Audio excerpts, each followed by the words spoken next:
Eu considero o conto uma das maneiras mais difíceis de se produzir literatura. E eu digo isso porque o conto, ao mesmo tempo que ele precisa ter uma brevidade, ele também precisa ter uma certa abertura que faça com que os leitores, após lerem aquelas 5 páginas, 10, 20 no máximo, consigam refletir sobre aspectos da própria vida ou levar aquele conto para diversas outras situações. E recentemente eu li um livro que chama As Sementes que o Fogo Germina, escrito pela Sumaya Lima e publicado pela editora Mundru, esse ano, inclusive, de 2024. E eu senti que a autora fez isso com maestria. Os contos são breves, mas eles não saem da sua cabeça. As Sementes que o Fogo Germina é um livro que é uma antologia de contos com cerca de 30 contos, e todos eles tratam de assuntos velados e até considerados tabu. Muitas vezes os assuntos, eles têm uma tônica que te deixa um pouco desconcertado mesmo. O conto que abre esse livro se chama A Imitação do Amor. Basicamente, a gente tem uma mulher, acredito que ali na casa dos seus 40, 50 anos, que está em viagem, né, indo para uma nova vida. Ela encontra com um jovem e nessa história, basicamente, você sente que ela tá tentando acreditar na nova vida que ela vai ter, tentando se convencer de que isso é bom. Por que que causa essa impressão?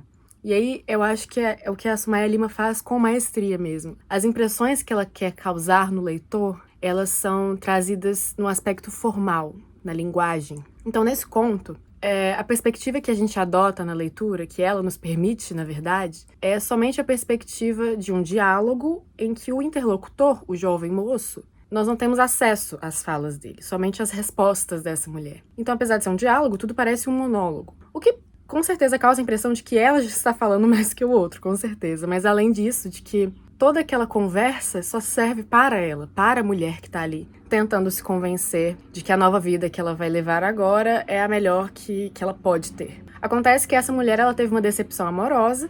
Ela se envolveu com um homem na internet e após dizer eu te amo pra ele, ele sumiu da face da terra. E nisso, ela resolve ter um casamento por conveniência mesmo, porque ela acredita que isso talvez seja o melhor que ela possa ter na vida. E isso que eu tô fazendo aqui, contando a história do conto pra vocês, é uma coisa. Agora, quando você lê, meu Deus, tudo isso fica tão palpável. E uma coisa que eu percebi que caracteriza muito esse livro, e isso assim, um geral, que caracteriza basicamente quase todos os 30 contos.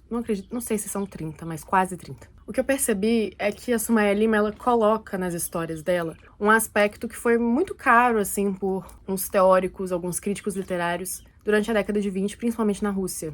Que é basicamente a ideia de que a literatura ela precisa estranhar, a arte precisa estranhar. Porque quando você lê um livro que trata de maneira diferente o cotidiano, que te causa um estranhamento, ele te tira do lugar comum, ele te tira da sua visão de mundo. E a partir disso ele cria uma nova. E a Sumaya Lima, ela faz isso de um jeito impressionante. Todos os contos dela te deixam desconcertado, te deixam assim, desconfortável, te causam um estranhamento. E isso é maravilhoso, eu amo isso. Eu acho que isso torna a leitura uma coisa muito mais edificante mesmo, porque aquilo te impacta, de certa forma. E principalmente quando se trata de contos, porque, como eu disse antes, eu acredito que é o gênero mais difícil de se desenvolver. E esse aspecto do estranhamento, eu senti que ele teve o seu ápice, ele foi levado ao máximo em uma história que é desenvolvida em 3 contos diferentes. Sim, são 3 contos que têm uma ligação por uma mesma história, que é a história do assassinato da professora aposentada Lourdes Medeiros. Basicamente,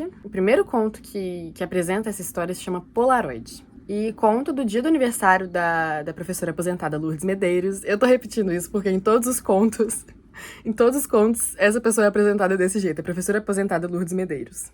O conto se inicia aparentemente numa festa de aniversário dela, em que ela bate no braço da neta e uma câmera cai. Logo após, descobrimos que a professora aposentada Lourdes Medeiros, ela foi jogada ao mar por sua nora e 9 filhas. Todas elas mais velhas, assim. A professora aposentada Lourdes Medeiros estava ali na casa dos seus 90 anos. E aquilo já é... O fato de você trazer uma história em que uma idosa é jogada ao mar já é estranho. Nesse conto, Polaroid, há uma certa distância em que os acontecimentos são contados pra gente. Não há juízo de valor. Não diz crueldade, não diz nada desse tipo. Quem absorve o juízo de valor, quem faz o juízo de valor, é o leitor, porque o conto em si só apresenta o que aconteceu. E isso já é de um estranhamento grande, porque é uma idosa que está sendo atirada ao mar.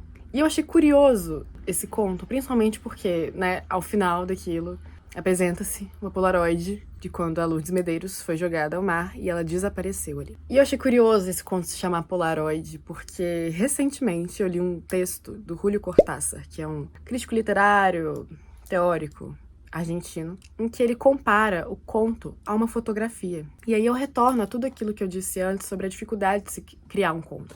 Porque o conto, ele é como uma fotografia mesmo, ele pega uma cena e a partir disso ele desenvolve uma história. E essa história, ela tem que ser concisa, ela tem que ser condensada. E aí o Julio Cortázar faz isso, ele compara o conto, a fotografia e o romance ao cinema. Porque, né, sabemos que o cinema ali, pelo menos quando foi criado, era basicamente várias fotografias sendo postas juntas e aí se criava uma cena. Então é como se o romance fosse uma junção de fotografias e o conto, uma fotografia. Uma cena em específica em que o autor pega, capta e desenvolve uma história ali. E quando você lê um conto que te faz transcender, que te faz extrapolar, quer dizer que esse conto está muito bem feito. Quer dizer que esse conto tem intenção, quer dizer que esse conto tem os aspectos formais específicos que fazem com que ele extrapole, com que ele fure a bolha mesmo, fure a bolha. E todos os contos da Sumaya Lima eu senti isso, todos os aspectos que ela trabalha. E tem algo que também me chamou a atenção nesse livro, que é a forma como que ela lida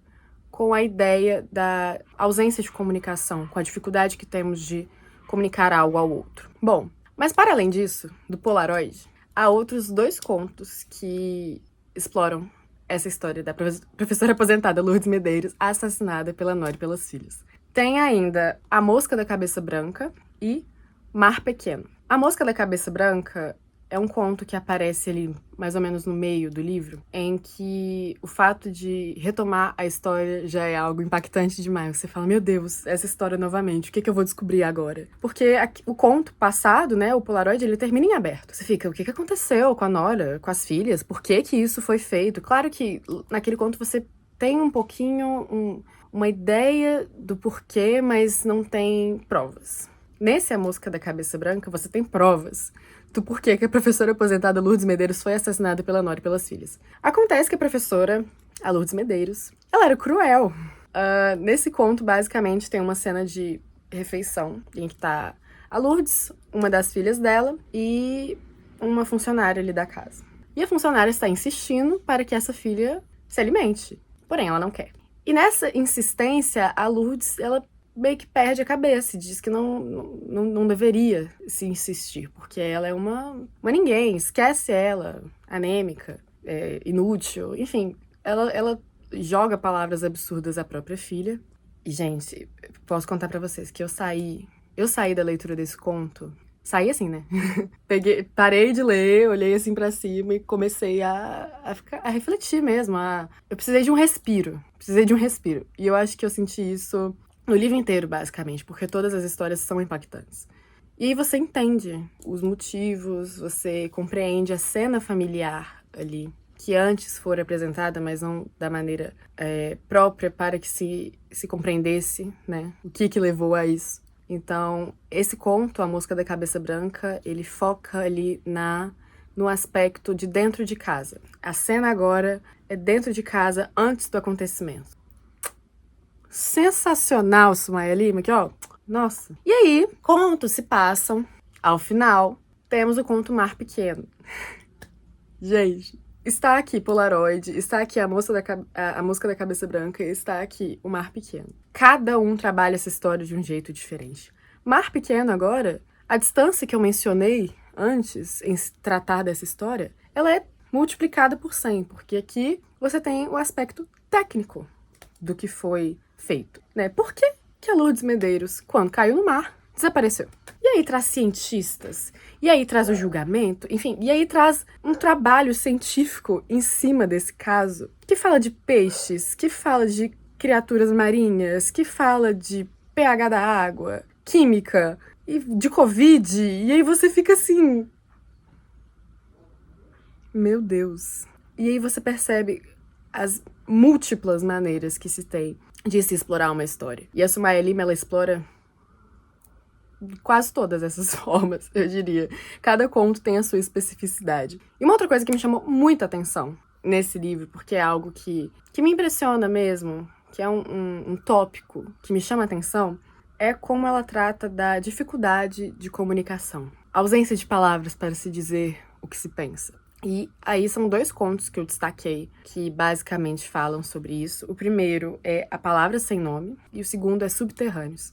O A Palavra Sem Nome, ele trata basicamente da relação entre um parceiro, sua parceira, um casal ali, matrimônio. E fica bem claro que esse casal não se ama, que esse casal está junto por conveniência, quem sabe é até a primeira moça ali que apareceu no primeiro conto. Não duvido, porque a Sumaya Lima gosta de fazer conexões, percebemos isso. E nesse conto, ela basicamente faz com que a personagem morra tentando dizer uma palavra. Após anos sem trocar uma palavra com o marido, eles apenas se viam para refeições, cada um vivendo no seu próprio mundinho, refletindo sobre as próprias coisas, perdidos na própria vida. E aí, num jantar, um almoço, se eu não me engano, ela tenta dizer algo pro marido.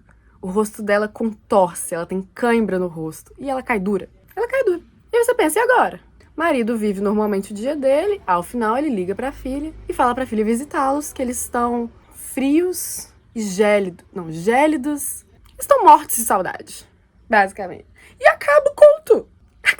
Acaba assim. E aí, mais uma vez, você sai do livro, respira. Porque, é claro, aquilo que eu disse anteriormente do estranhamento, ele serve para te tirar do lugar comum, ele serve para despertar certas emoções na gente, mas ele também serve para reflexão. Porque quando esse aspecto é bem trabalhado, você leva essa história para a sua vida, você leva isso para o literal, o real. O absurdo se torna real. Existe esse diálogo, essa ponte. Porque, claro, é um absurdo você pensar que alguém morre tentando dizer algo, né, pessoa? Causa da morte, tentou dizer algo depois de anos. Mas quantos de nós já não sentimos que morremos um pouco quando a gente não consegue dizer o que quer dizer? Quando a gente não encontra a maneira de dizer o que pensa? Um pouquinho da gente morre. E é basicamente isso, esse estranhamento, esses absurdos, essas coisas que são fora da caixinha, que são fora da realidade. Elas trabalham aspectos da realidade, mas elas trabalham de maneira levada ao extremo. E isso mexe com a gente. E a Sumaya Lima faz isso com maestria.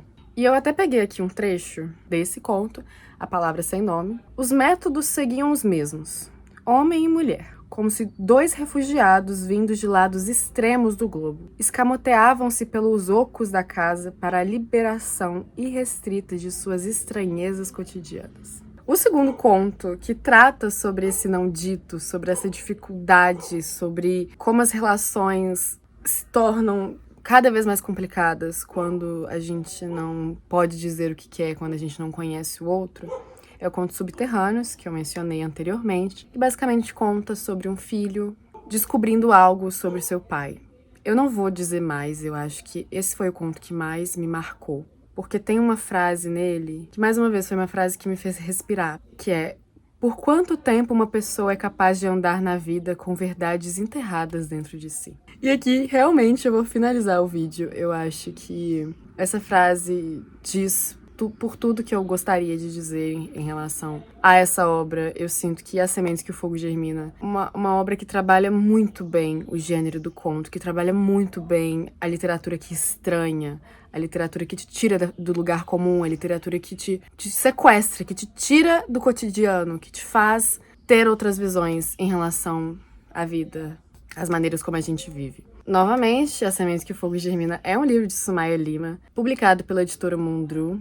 Se você tem interesse em adquiri-lo, só pesquisar aí na internet, no site da editora Mundru também. E fica realmente aí a recomendação da leitura, porque eu, como uma grande fã de contos, posso dizer com todas as palavras que a Sumaya Lima trabalha eles com maestria. Uma coisa impressionante. E é isso, muito obrigada aí pra quem assistiu. Meu nome é Sofia Laura, eu sou estudante de letras, eu trabalho com produção aqui no Nota, e é isso.